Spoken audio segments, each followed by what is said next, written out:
예, 먼저 또 저희 아이 이 입시를 위해서 기도해 주셔서 감사를 드립니다. 지금 10월에 안 가는데요. 제가 10월 달에 한 1000km를 뛴 것 같아요. 그러면서 나는 운전을 업으로 하지 않은 게 참 감사하다.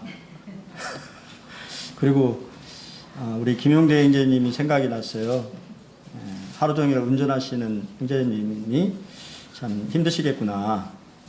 엄청 피곤하더라고요. 여러 군데를 이렇게 운전하면서 다닌다고 하는 것이 운전을 싫어하진 않는데 좋아하는 편인데도 몸이 엄청 이렇게 힘든데 하루 종일 이렇게 운전하시는 또 우리 용대 형제님이 참 고생이 많으시구나 그런 생각을 주님 또 알게 하시려고 그렇게 하신 것 같다라는 생각이 좀 들어집니다. 오늘은 룻기 19에서 아기에 대하여서 좀 같이 말씀을 통해서 교훈을 좀 받기를 원합니다. 룻기 4장 13절로 17절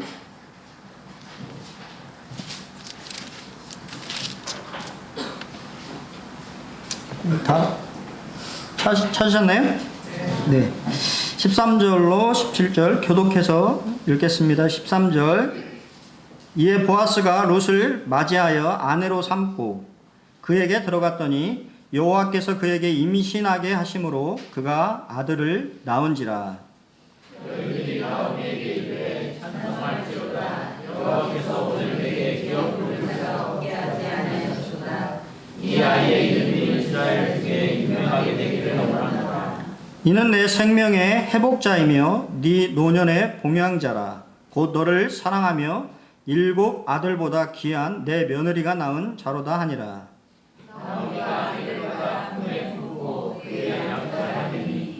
그의 이웃 여인들이 그에게 이름을 지어주되 나오미에게 아들을 태어났다 하여 그의 이름을 오벳이라 하였는데 그는 다윗의 아버지인 이새의 아버지였더라.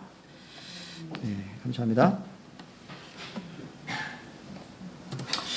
네, 일사천리라고 하는 고사성어가 있는데요.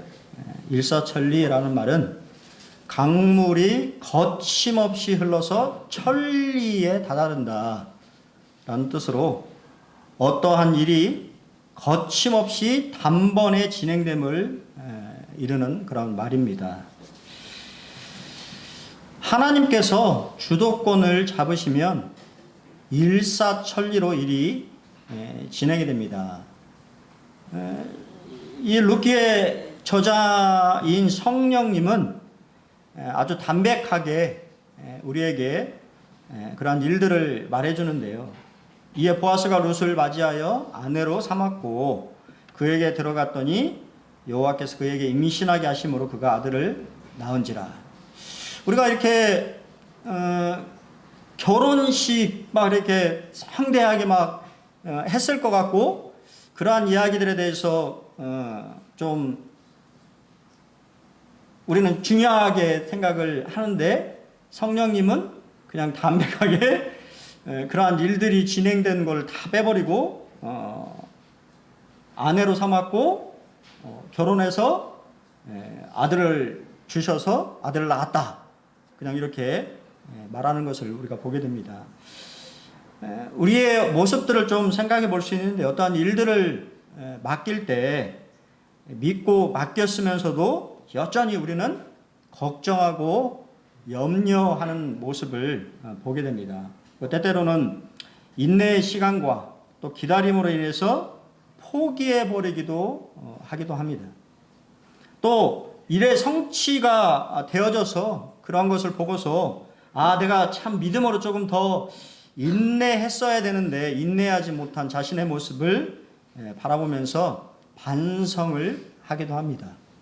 우리가 잘 알죠. 믿음으로 기다려야 되고 인내로 주님의 그러한 일들을 기다려야 된다라고 하는 것을 알지만 여전히 우리가 다시 그러한 상황들, 어떤 중요한 문제들에 대해서 주님 앞에 맡기는 상황에 왔을 때 또 동일하게 믿음으로 이렇게 서지 못하고 걱정하고 염려하는 그런 모습을 보게 되는데요. 하지만 중요한 것은 하나님께서 그러한 모든 일의 주도권을 잡으시면 일이 일사천리로 진행이 된다라고 하는 것이에요. 제가 옛날에 정에서 사역자 형제님의 집에 방문한 적이 있는데 이 액자가 참 지금도 인상에 남았어요. 앞에는 파도가 폭풍우와 파도가 치는 그러한 장면이 있고 사람이 그 배에 이 뭐라고 하죠? 키인가요? 키? 키를 이렇게 잡고 있는데 주님이 뒤에서 그 키를 같이 잡아주시는 그런 장면의 그림 보신 적 있습니까? 예, 아주 유명한 작품이죠. 우리가 사실은 안 놀려고 얼마나 애를 씁니까? 우리 자신의 힘으로 그러한 일들을 해결해 보려고 노력하실 때 일이 진행이 안 되는 것을 보게 돼요. 오히려 주님께 온전히 맡겨버렸을 때 그러한 일의 주도권을 하나님 앞에 맡기면 일이 어떻게 된다고요? 일사천리로 된단 말이에요. 천리를 가는 것처럼 강물이 그냥 천리를 가는 것처럼 하나님이 그런 모든 일들을 진행해 나가시는 것을 성경은 말하고 있습니다. 잠언 19장 21절 한번 큰 목소리로 한번 읽어보겠습니다. 시작. 사람의 마음에는 많은 계획이 있어도 오직 여호와의 뜻만이 완전히 서리라. 믿습니까? 우리가 아무리 어떠한 일들을 많이 계획해도 결국은 하나님의 뜻만이 온전히 쓰게 되는 것을 성경은 말하고 있어요. 그렇기 때문에 너무 자기 생각대로 애쓸 필요가 없다고 하는 거예요. 또한 우리가 매 기도 집회 때 읽는 예레미야 33장 2절로 3절에 일을 행하시는 여호와 그것을 만들며 성취하시는 여호와 그의 이름을 여호와라 하는 이가 이와 같이 이르시도다. 너는 내게 부르짖으라. 내가 내게 응답하였고 네가 알지 못하는 크고 은밀한 일을 내게 보이리라고 말씀하십니다. 우리가 할 일은 뭐예요? 주님 앞에 맡기는 것이죠. 맡기고 기다리는 것입니다. 믿음으로. 바로 되면 참 좋은데 하나님 우리에게 인내의 시간을 허락하셔서 여러분들의 뭐를? 믿음을 시험하신다고 하는 거예요.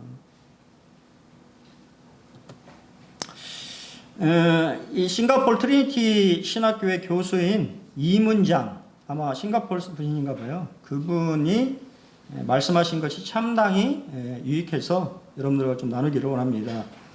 아까 읽었던 그 말씀을 이번에 이렇게 해석을 했어요. 합력하여 손을 이으시는 하나님. 첫 번째, 하나님은 불가능을 가능케 하신다. 이에 보아스가 룻을 맞이하여 아내로 삼았다고 하는 것이 사실은 그 당시의 뉴스로는 탑 기사라고 하는 거예요. 특종 기사라고 하는 것입니다. 왜냐하면 있을 수 없는 일이기 때문에, 불가능한 일이기 때문입니다. 우리가 지난 시간에 모압 여인은 뭐라고 그랬어요? 여호와의 총회에 영원히 들어올 수 없다고 말씀을 하셨어요. 근데 그런 일이 실제로 벌어졌다고 하는 것입니다. 하나님은 불가능한 것을 어떻게 해요? 가능케 하시는 하나님이십니다. 두 번째는 하나님은 우리보다 앞서 가신다라고 하는 거예요. 여호와께서 그로 잉태케 하셨다라는 말을 왜 넣었을까요? 그것은 바로 룻은 잉태할 수 없는 여인이었기 때문이라는 거예요. 임신이 불가능한 여인 룻으로 하여금 잉태를 가능하도록 만드셨다고 해야 말이 된다고 하는 것이죠. 어떻습니까? 일리가 있죠. 그냥 자연적으로 임신이 잘 되는 사람이었으면 그냥 아이를 낳았다고 했을 텐데 여호와께서 그에게 임신할 수 있도록 하셨다라고 하는 거예요. 세 번째는 하나님의 주권과 인간의 수고가 만나야 한다는 거예요. 이에 보아스가 들어갔더라. 우리 그런 말 하죠. 님을 봐야 멀다고요? 뽕을 딴다. 그냥 제가 그때도 말씀드렸잖아요. 유다의 자식들이 잘못한 이유는 자식을 잊기를 거절했다고 하는 거예요. 하나님은 분명히 땅에 충만하라고 말씀하셨어요.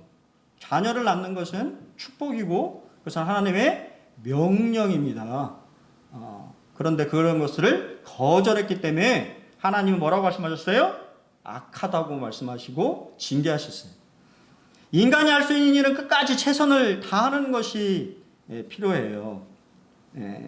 하나님의 신앙은 게으른 것이 아니라 부지런한 것입니다. 제가 청년 때 한 청년 형제가 저한테 왔어요.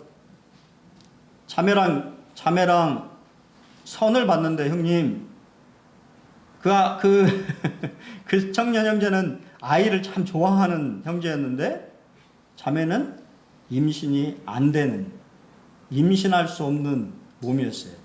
그러면 저한테 와가지고 형제님 어떻게 해야 됩니까? 뭐라고 조언하시겠어요? 형제 마음 가는 대로 해. 그래서 결혼했어요. 어떻게 됐을까요? 예. 임신했습니다. 인공수정으로 통해서 한 명도 아니고 쌍둥이를 지금 낳아서 힘들어하고 있습니다. 예. 이상과 현실은 다르잖아요? 아시죠? 예. 그러니까 이뻐하면서도 힘들어하고 그런 마음을 가지고 있는지는 모르겠어요. 하지만 중요한 것은 어떻게든 노력했다고 하는 거예요. 그리고 하나님이 그 가정에 그 아이들을 선물로 주셔서 그런 자녀를 낳는 그런 수고와 또 그런 즐거움을 알게 하셨다는 거예요. 하나님의 신앙은 게으른 것이 아닙니다. 부지런해야 돼요.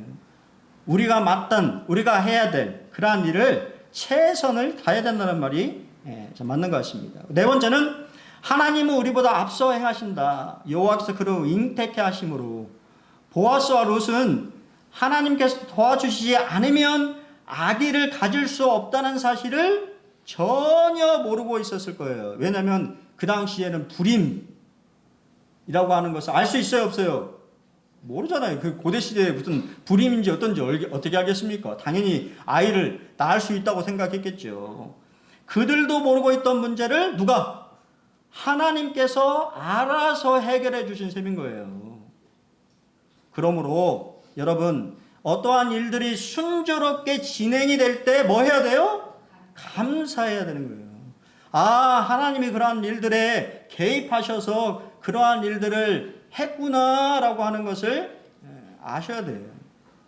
사실 이번에 금요일 날 마지막이라서 이렇게 차를 타고 막 갔는데요. 제가 기도를 안 했거든요.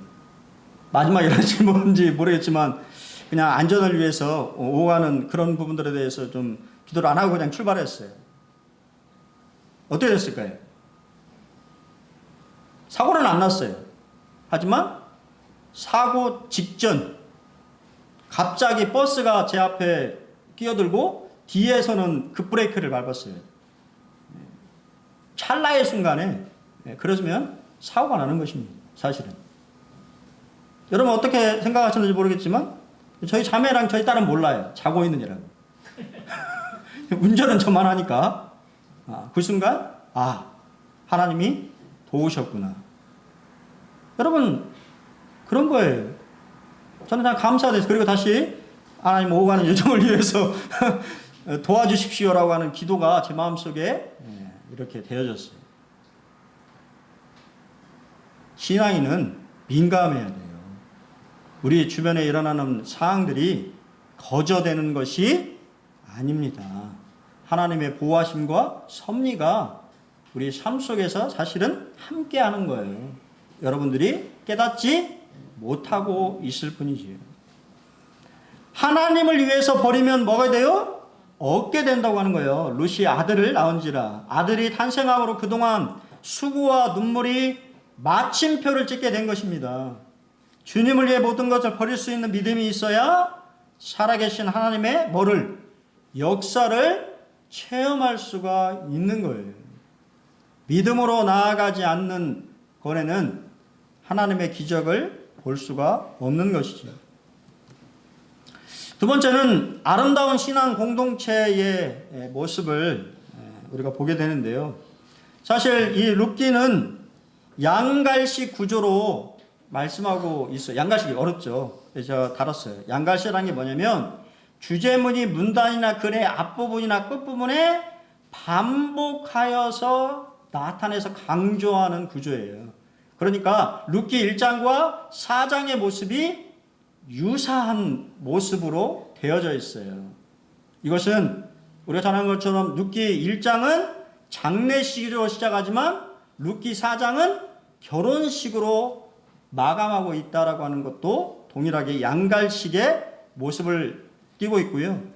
여기에서 이제 뭐를 말하냐면 참 신기한 거예요. 우리가 여러분 말씀을 읽었는데 여러분이라면 아이를 낳았으니까 누가 기뻐해야 돼요? 누가 기뻐해야 됩니까? 본인이 기뻐해요. 그죠? 나오미, 룻, 그리고 보아스가 뭐 이렇게 했다고 하는 그러한 말로 썼을 것 같은데 우리가 방금 읽었던 말씀의 대부분은 누구가 한 말이에요? 베들레헴 여인들이 한 말이에요. 사실은 그 베들레헴의 공동체에 있는 사람들이 한 말을 성령께서는 인용하고 계신다고 하는 것입니다. 룻기 1장에서는 이제 고생하고 돌아온 나오미를 보고 성읍이라고 되어 있는데 사실은 여인들이 그 주변을 둘러싸서 반갑게 맞이했어요. 그리고 묻습니다. 네가 누구냐? 왜 그렇게 물었을까요? 몰골이 장난이 아닌 거예요. 나오미의 몰골이 엄청 고생한 얼굴로 돌아온 나오미의 모습을 보고 얼굴이, 이게 쉽게 말하면 우리말로 하면 얼굴이 왜 그래? 그런 말이에요. 네가 진짜 나오미야? 그러니까 나오미가 뭐라고 합니까? 하나님이 나를 치셔가지고 징계하셔가지고 내가 풍족하게 나갔는데 핀털터리로 돌아왔어 라고 하는 자주 섞인 그런 말을 1장에서 말하고 있어요. 그리고 마지막 장에서는 이제는 나오미의 모습을 바라보면서 여인들이 뭐 하고 있어요? 찬송을 올려 드리는 모습을 우리에게 말씀하고 있습니다. 누가 바꾸신 거예요? 나오미가 바꿨습니까? 하나님께서 바꾸신 거예요. 베들레헴 여인들은 하나님께서 나오미의 삶에 역사하시는 것을 봤던 것입니다. 그리고 그 하나님의 역사를 보고 찬송을 올려드린 거예요. 우리의 삶을 통해서 사람들이 하나님께 영광을 돌려드리는 일이 일어난다면 얼마나 좋을까요? 그러한 일들이 일어나길 바랍니다. 참 당신들은 정말 하나님의 사람들이군요. 그러한 말을 들어야 되지 않겠습니까? 그리스도인들이 그리스도를 닮은 그러한 사람들이 아니고 욕을 얻어먹는 이 시대에 정말 하나님의 사람. 제가 엘리베이터를 가끔 이렇게 타는데요. 제가 이제 어르신 들어오면 꼭 눌러드려요. 몇 층에 가십니까? 그리고 눌러드립니다. 보통 다 5층이잖아요. 저는 6층이고. 5층을 딱 눌러드리고 6층을 누르면 쳐다봐요. 이 사람은 도대체 어디가 나오고 이렇게 쳐다봅니다. 그러면서 이렇게 봐요. 군산, 번영로, 교회 딱 써져 있어요. 그럼 뭐라고 할까요, 그분이? 뭐라고 할까요? 목사님이십니까? 목사님이십니까? 그렇게 얘기를 저한테 하면, 예, 치료 잘 받으세요 하고 이렇게 이제 내려드리는 그런 것을 보게 되는데, 그나마 제가 막 복장을 막 목장님처럼 입고 다니지도 않는데 그분들이 금방 알아보더라고요. 그리고는 이름을 누가 지어요? 참 신기하죠. 베들레헴 여인들이 짓습니다. 베들레헴 여인들이 그 아이의 상속자의 이름까지 지어주었어요. 성경의 저자이신 흥년님께서는 공동체로 룻기 1장을 시작을 했고 4장에서도 공동체의 축복으로 끝을 맺고 있다고 하는 거예요. 왜 그럴까요? 그만큼 공동체가 중요하기 때문인 거예요. 신앙의 공동체의 역할이 중요하기 때문에 그렇게 배치했다고 믿습니다. 로마서 12장 15절 같이 한번 읽어보겠습니다. 로마서 12장 15절 같이 읽겠습니다. 시작. 즐거워하는 자들과 함께 즐거워하고 우는 자들과 함께 울라. 여러분 어떤 단어가 눈에 띄십니까? 함께.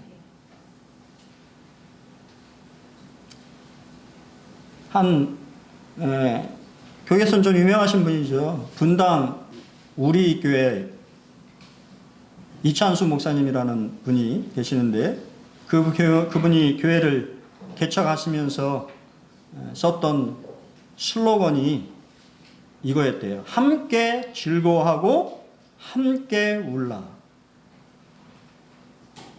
여러분 이게 어려운 말인가요? 동영제 어려운 말이에요? 상식적인 말이죠.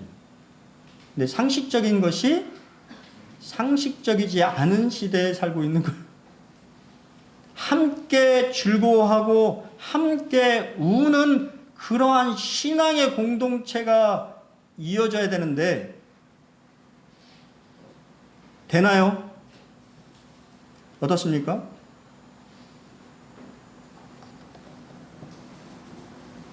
여러분 어떠신지 모르겠지만 제가 사실 이렇게 뭐 밴드 이런 걸 잘 안 보는데 오늘 밴드 이렇게 보는데 아는 형제님 장인어른이 돌아가셨더라고요. 너무 죄송한 거예요. 그분이 아직 제가 상을 하진 않았습니다만 그분은 이렇게 조문을 잘 다니시는 형제님이시고 그래서 그냥 부조금만 보내드렸는데 우리가 이러한 같이 함께 즐거워하고 함께 울 수 있는 그러한 신앙의 공동체 이러한 것들을 만드는 것이 얼마나 중요한지 그러한 것들을 하게 될 때 그럴 때 공동체가 뭐가 있어요? 힘이 있는 거예요. 근데 그런 것들이 점점 사라지고 있습니다. 아십니까? 지금은 함께 즐거워하고 함께 우는 성도들이 적어지고 있어요. 그러니 이러한 것들을 좀 생각해 볼 필요가 있다고 하는 것입니다. 세 번째는 하나님의 복은 누구를 통해서? 사람을 통해서 주어진다고 하는 것이 성경의 원리입니다. 하나님께서는 나오미에게 구원자를 주셨어요. 여호와께서 오늘 내게 기업 물을 자가 없게 하지 아니하셨도다. 여기서 기업 물을 자 고엘은 보아스를 의미하지 않습니다. 나오미에게 고엘은 누구예요? 보아스가 아니고 이 아이가 고엘인 거예요. 왜냐하면 이 아이를 통해서 죽었던 남편의 모든 기업, 엘리멜렉의 기업이 누구에게 돌아옵니까? 나오미에게 돌아오는 거예요. 이 아이를 통해서. 또한 이 아이는 앞으로 누구? 나오미와 룻 집안 전체에 뭐가 됩니까? 구원자가 됩니다. 왜냐하면 그가 바로 다윗의 조상이고 예수 그리스도의 조상이기 때문입니다. 하나님은 사람을 통해서 역사하시는 것을 보게 돼요. 아이는 나오미에게 뭐였어요? 생명의 회복자입니다. 이는 네 생명의 회복자이며 메시지에서는 이렇게 얘기합니다. 이 아이가 당신을 젊어지게 한다. 워런 이엡스비 목사님은 이런 얘기를 했습니다. 당신의 수명을 연장할 수 있는 가장 좋은 방법은 곧 젊은 세대에게 당신 자신을 투자하기 시작하는 것이다.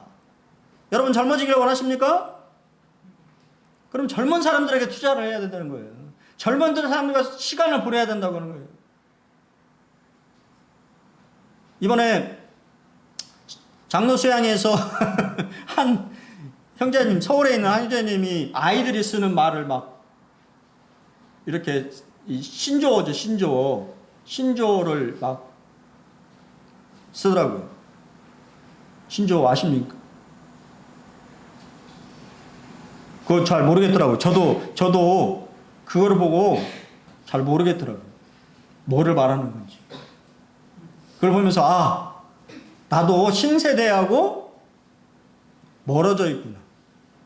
그들의 말을 이해하지 못하는 그런 제 자신의 모습을 보면서 젊은 세대랑 조금 저도 소통을 해야 되겠다라는 생각을 했다고 하는 것입니다. 여러분, 라오미의 인생은 사실은 며느리로 인해서 이 여러 가지 그러한 것들을 얻었지만 죽은 것 같다고 하는 거예요. 살아있지만 죽은 것 같았는데 이 아이를 통해서 그의 생명이 회복되어지는, 기쁨을 다시 찾는 그러한 일이 일어났다고 하는 것입니다.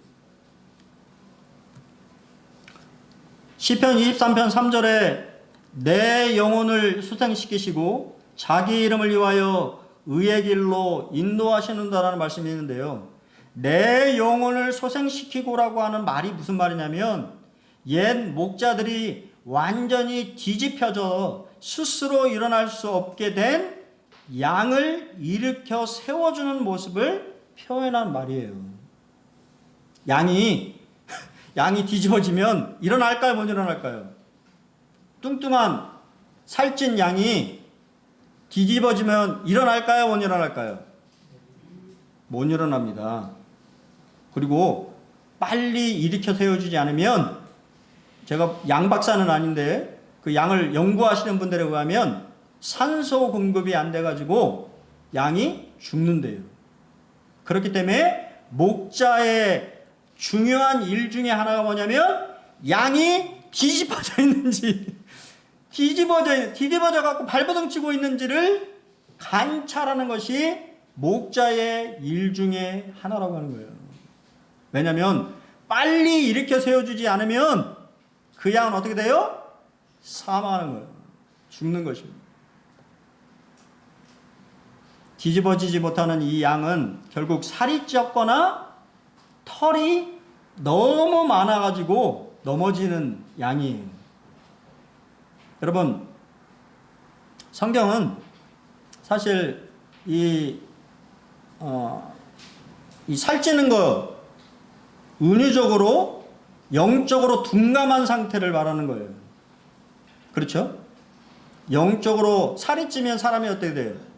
둔감해져. 몸이 불편하죠. 그것을 은유적으로 표현한 거예요. 영적으로 우리의 상태가 그러한 상태가 아니기를 바랍니다. 그리고 털을 깎아야 돼요. 그래야 가벼워지는 것입니다.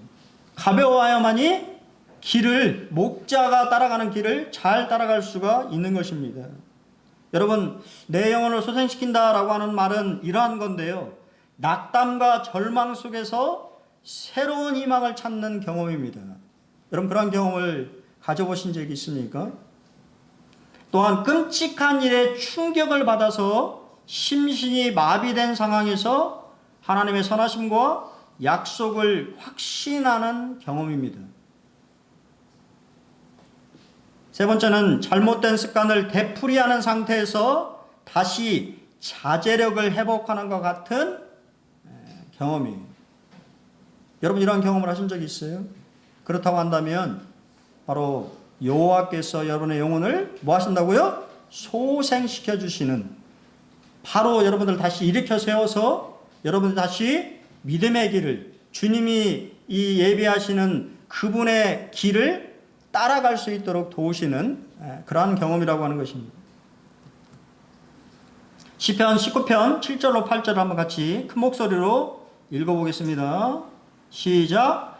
여호와의 율법은 완전하여 영혼을 소성시키시며 여호와의 증거는 확실하여 우둔한 자를 지혜롭게 하며 여호와의 교훈은 정직하여 마음을 기쁘게 하고 여호와의 계명은 순결하여 눈을 맑게 하도다.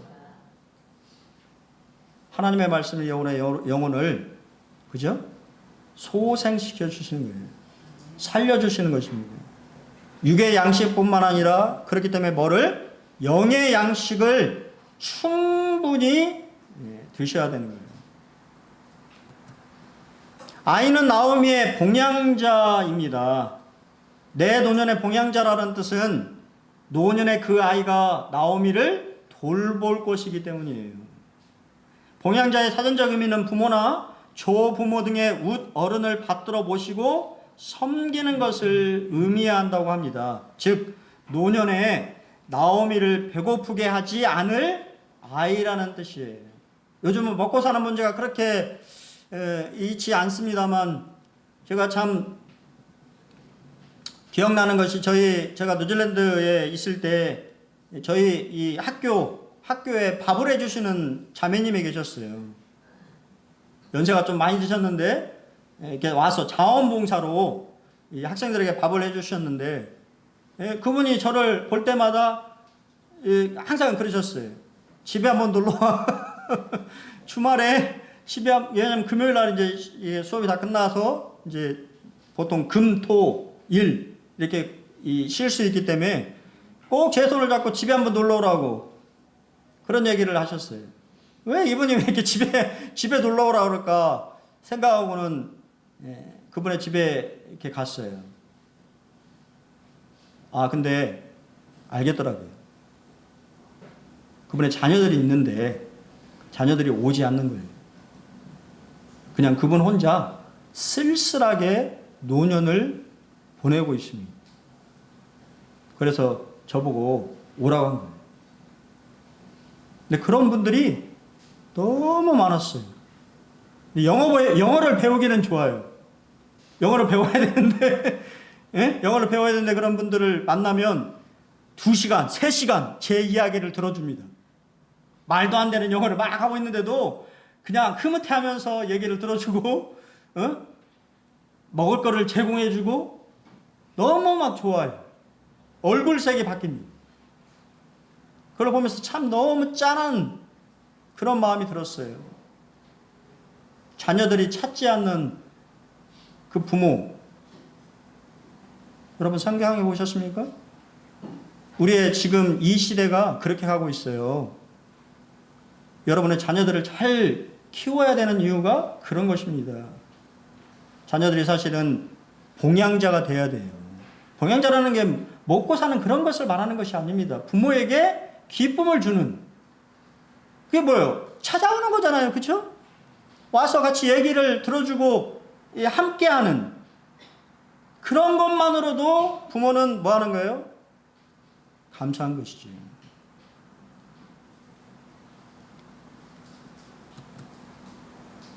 하지만 마지막 결론은 누구였어요? 롯이었습니다. 베들레헴 여인들의 결론은 롯이었어요. 롯은 어떻게 표현하고 있습니까?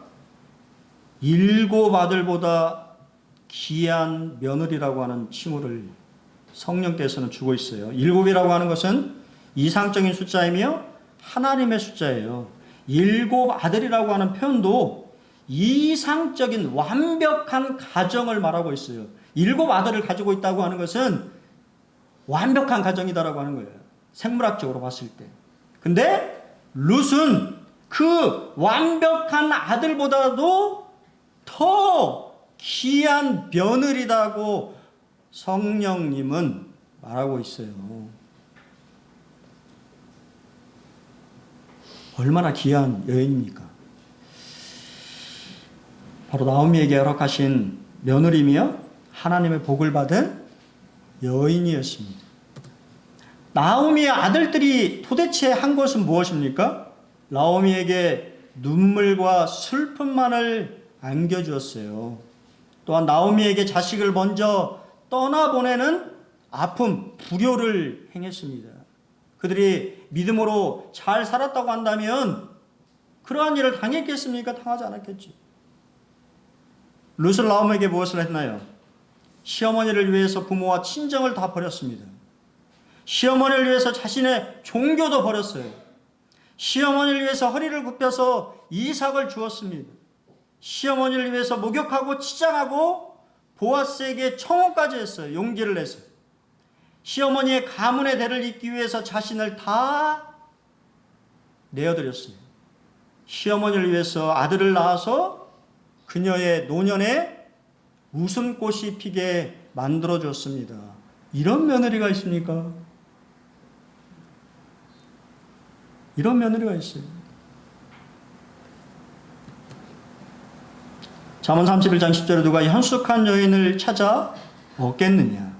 그의 값은 진주보다 더 하다고 성경은 말하고 있습니다. 하나님은 사람을 통해서 그 가정에 복을 주시기도 하고 화를 주기도 하는 것을 보게 되는데요. 그렇기 때문에 기도해야 되는 것이죠. 자녀들이 이 아내를 잘 얻을 수 있도록 기도해야 되고 또 그 좋은 며느리를 또 얻을 수 있도록 기도해야 되는 것이죠. 여러분 그런 것은 찾아야 되는 것입니다. 기도하고 찾았을 때 얻게 된다고 말하는 거예요. 찾지 않으면 기도하지 않으면 주어지는 것이 아니라고 하는 것이죠. 마지막 아이의 이름은 우리가 잘 아는 것처럼 제가 아이의 이름을 계속 감췄는데요. 누굽니까? 오벳이에요. 오벳. 그는 섬기는 자입니다.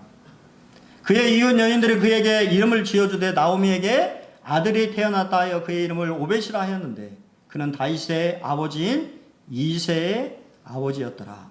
오벳은 섬기다라는 히브리 동사인 아바드에서 비롯된 명사인데요. 그는 섬기는 사람이라고 하는 뜻을 가지고 있습니다. 너무 의미심장하죠. 섬기는 사람. 다윗의 조상인 오벳은 섬기는 사람이었어요. 누구를 섬겼을까요? 당연히 나오미를 섬겼을 거예요.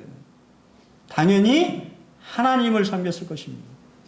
하나님과 나오미 할머니를 섬긴 오벳은 그야말로 그에게 생명의 회복자요 노년의 봉양자 같은 사람이 된 것입니다. 여러분 우리는 이러한 분을 알고 있지 않습니까? 누구예요? 우리 주님이십니다. 우리 주님은 섬기는 자셨어요. 앉아서 먹는 자가 크냐? 섬기는 자가 크냐? 앉아서 먹는 자가 아니냐?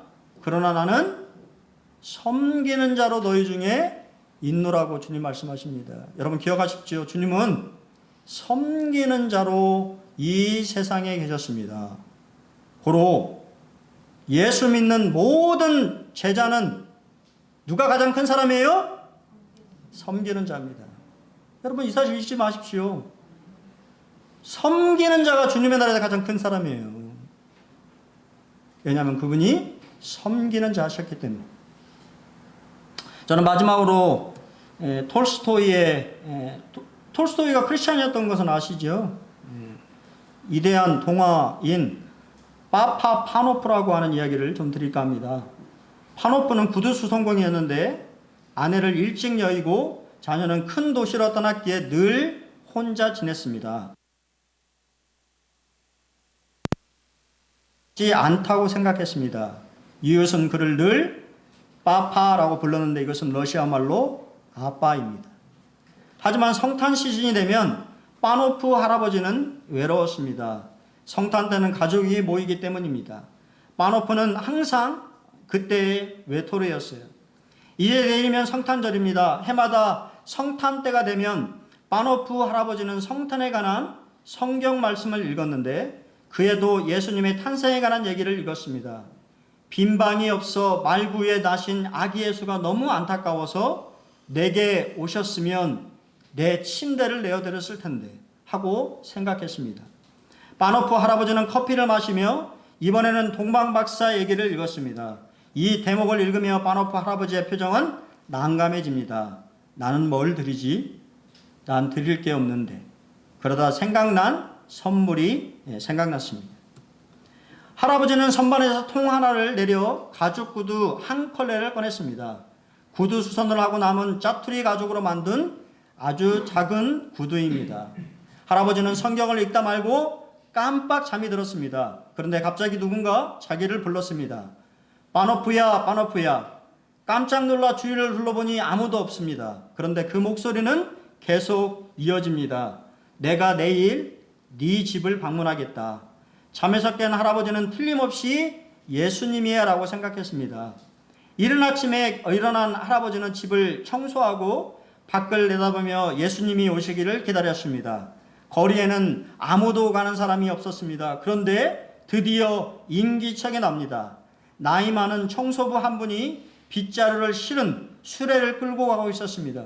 그런데 그 청소부가 너무 불쌍해 보였습니다. 성탄절 아침인데도 청소하고 있었기 때문입니다. 할아버지는 그 청소를 불러 집에 들어와 커피나 한 잔 하고 가라고 했습니다. 난로 앞에 앉아 청소부는 최고의 성탄 선물이라며 감사의 인사를 전했습니다. 바노프 할아버지는 계속 예수님을 기다렸습니다. 한 젊은 부인이 누더기 옷을 입고 아기를 옅은 수건에 감싸 안고 거의 휘청거리듯 걸어오고 있었습니다. 할아버지는 지체 없이 창을 열고 그 부인을 불러들였습니다. 그 여인은 할아버지의 친절에 고마워하며 집세 낼 돈이 떨어져 이곳에서 가까운 곳에 사는 사촌을 찾아가는 길이라고 했습니다. 바노프 할아버지는 선반에 올려둔 작은 가죽 신발을 꺼내 아기의 성탄 선물로 건넸습니다. 바노프 할아버지는 계속 기다렸습니다. 그러다 어느덧 해가 졌습니다.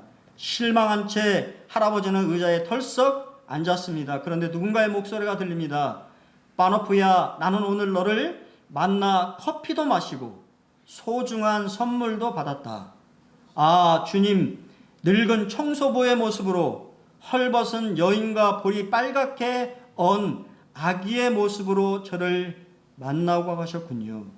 바노프는 자리에 엎드려 자신을 찾아주신 주님께 진심으로 감사했습니다. 바노프는 그의 성탄절이 최고로 아름답고 복된 성탄절이었습니다. 참 멋진 동화를 지었죠. 왜 제가 이런 말씀 드렸을까요? 여러분 다시 이 주일이 지나면 여러분은 여러분의 자리로 돌아가죠. 그 자리에서 여러분들이 섬기는 자로 여러분들이 여러 사람들을 만나게 될 때 그 만나는 사람들이 바로 누구라고요? 예수님이라고 하는 거예요. 우리는 마태복음의 양과 염소의 비유를 잊어서는 안 됩니다. 주님은 얘기하시죠. 내 이름으로 냉수 한 그릇을 내어주는 것도 내가 잊지 않겠다고 말씀하시며 오른편에 있던 양들이 행한 선한 주님을 향한 선한 섬김을 귀하게 받으셨던 것을 기억하시고 섬기는 자로 또 한 주를 살아가시길 바랍니다. 감사합니다.